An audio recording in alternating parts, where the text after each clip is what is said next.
Brazil আবারও হারিয়ে ফেলছে এক ফরওয়ার্ড তারকাকে। কে সেই উদীয়মান ব্রাজিল তারকা, বিস্তারিত জানুন পুরো ভিডিওতে। একসময় ব্রাজিলের ফুটবল মানেই ছিল তারকায় ভরপুর এক স্বপ্নের দল। সেই দলে একের পর এক তারকার আবির্ভাব যেমন ঘটেছে, তেমনি সময়ের প্রবাহে হারিয়েও গেছেন অনেকে। তাদের অনেকের নাম হয়তো আজ আর কেউ মনে রাখে না। তেমনই এক হারিয়ে যাওয়া নায়ক হলেন এভারটন সোয়ারেজ।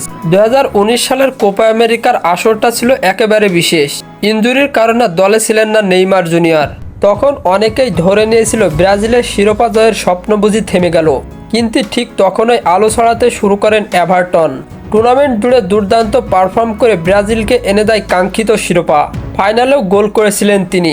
তাকে নিয়েই তখন থেকেই স্বপ্ন বুনতে শুরু করে ব্রাজিল। তবে দুর্ভাগ্যজনকভাবে সেই স্বপ্ন বেশি দিন টেকেনি।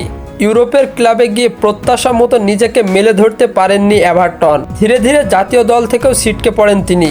বর্তমানে খেলছেন ব্রাজিলের ক্লাব ফ্লেমিঙ্গোতে, কিন্তু সেখানেও নিজেকে মেলে ধরতে পারছেন না এই তারকা। এভাবেই হারিয়ে যেতে চলেছেন এই ব্রাজিলিয়ান ফরওয়ার্ড।